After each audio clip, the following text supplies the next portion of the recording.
Okay, we have here with us the jointed claws. There's there's two styles. This is the 230 Magnum, 4 ounces, and this is the 178 178 jointed claw. What I what I do to them is I actually tune them. I Because if you buy them stock, you're going to get a very tight motion, a tight S motion. Actually tune them. What you do is you actually get a wider S motion instead of a real tight S motion to them. What you do is you just cut this down. You shave it down with a. It takes about like minutes, like 2 to 5 minutes. But you have to do it to both sides, um, or else it's actually just gonna move to one side. But I actually do it to the smaller one too, as you can see, so it just gives it a lot better action to it instead of having a real tight motion. It has a lot wider motion.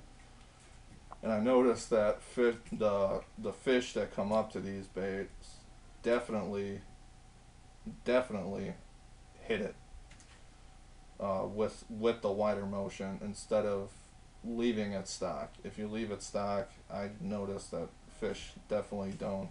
Uh, they're definitely curious about it, but they're not. They don't hit it as much. So, but what also I also do is I take the stock hook Magnum, take the stock hooks off, and I put ST46s on there, owner ST46s, and I also put a 60-pound hyperwire split ring on them. Put them on both of them. I switch them out, and I put another hyperwire on the nose. Now for the 178, I don't do that. I actually replace these with 60-pound hyper wires, but I don't. What I do is I don't put a hyper wire on here. I don't think it needs it because it's such a smaller bait. I want that smaller bait to have a smaller profile to it. It doesn't really need it. These are the number 5 and the owner ST46s that I put out there. Alrighty. And what I do is I put spots on both sides of the tail, so that when that bait or that fish actually sees this bait, they see that the tail has spots on it, because a trout actually does have spots on its tail. You don't really see them too much. You don't need to put a lot of spots, just enough to where you could see it on both sides. When you look at it through the light, you see an irregular pattern on both sides. You don't want to stick to the same spot. Like if you put one spot on this side, you don't want to stick it in the exact same spot. And this tail is I actually put little stripes in the tail, showing that there's like a little piece of bone in there or something. I do that on both sides, same thing. But this one I actually fallow. You'll see ribs in there. There's like a little rib. I just mark the ribs, and I noticed that it does have a lot bigger difference, especially when these baits. You want them to be as natural to a fish as possible. So if you actually look at a bluegill, if you catch a bluegill and look at their tail, they actually have little ribs in their tail. So yeah, this is a 2-ounce bait, and this is a 4-ounce. Now this is the 9-inch. The Magnum's a 9-inch, and this is around a 7-inch bait. This is the Depths 250 slide. This is a 10-inch bait. Now when you look at these two, I'm just comparing them. This has a lot slender profile to them, or the Gancraft has a lot slender profile to it than the Depths 250. But this weighs more. This is a 6.5 ounce 10-inch bait, and this'll get you a lot of fish. So will the Gancraft. Now, the Gancraft is 9 inches. It's a 9-inch 4-ounce bait. So, with that, you definitely can look at it and see that it's very slender, and it's a lot more smaller profile of a bait. It is a big bait. It's 9 inches. So, but when you compare these two, this is a lot slender, a lot smaller profile. When you look at the actual fish or the stock of the trout, they are kind of skinny. They're more on the lean side, you know, because they're pretty much hand fed. But if you look at a wild trout, they're kind of a lot thicker. You know, this is what you're pretty much and around. I throw it around here. We live in Illinois, so trout baits in places that stock trout and places that don't stock trout.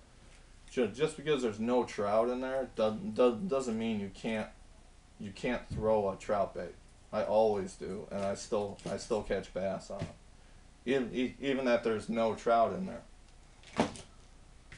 But I really like this bait because it's a lot slender profile than the 250, even though it's 9 inches.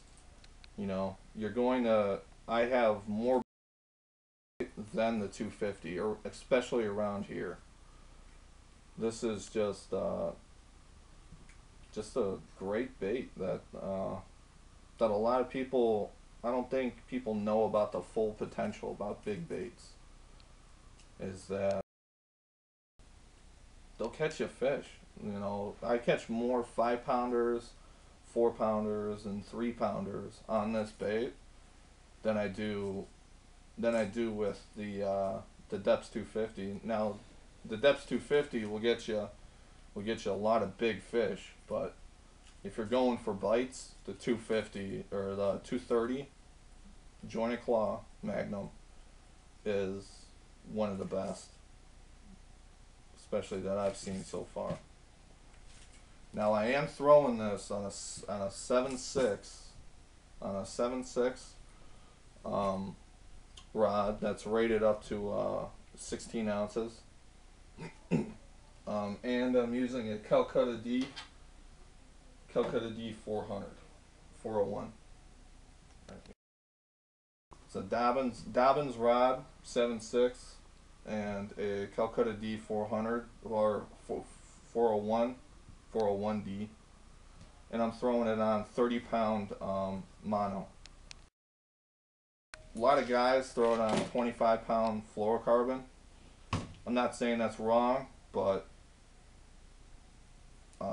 I noticed that throwing it on mono, it does suspend a little bit better, but the bites are definitely a lot shyer because they can see this line. Now, with the fluorocarbon, you're going to have a really big advantage because all they're going to see is the bait. They're not going to see the line. But with these baits, you a very long cast. You can't make a short cast and expect them two things that I've noticed about these baits, especially the 230, the bigger baits. You need that long cast. You have to have it because they're gonna follow it in, and if they follow it all the way in, they're gonna hit it eventually. They'll hit it all the way out there, or they'll hit it right at the boat, or right at the shore. Don't stop moving that bait. They'll commit to it, and they won't just come up to it once or twice. They'll come up to it for like an hour of you just constantly casting out there, and they'll eventually hit it. Now, if they won't hit the bigger bait, I always go down one. I throw this more. I throw the 178 more 250, even though I find that fish will actually hit the 230 more than a 178. But mainly I'm throwing these around docks, around pilings. I throw it right into the piling. I don't even, because that's where that fish is going to come out and just hammer it. Now, I'm not throwing these around pilings. I'll throw these around docks. I'll throw them around offshore structure. I've even gotten to the fact where I throw them in suspended weeds, and I just float it right above the weed line. I'll get weeds on my hooks, but the easiest way to do it, because these hooks are so big and you're throwing a bigger bait, you just jerk it right out of there, and they'll come out after it and just hit it. But yeah, there it is. This is $118. The 230. Now this 178 is, I believe it's 70 or 80. So but even if you're throwing these baits, you're gonna get bites. The fish that you just come up to it, and the fish that definitely that I've seen and that I've caught are just phenomenal. It's a totally different way of fishing. But spend the money, and you won't regret it. You will not regret it with these baits. So there you go, guys.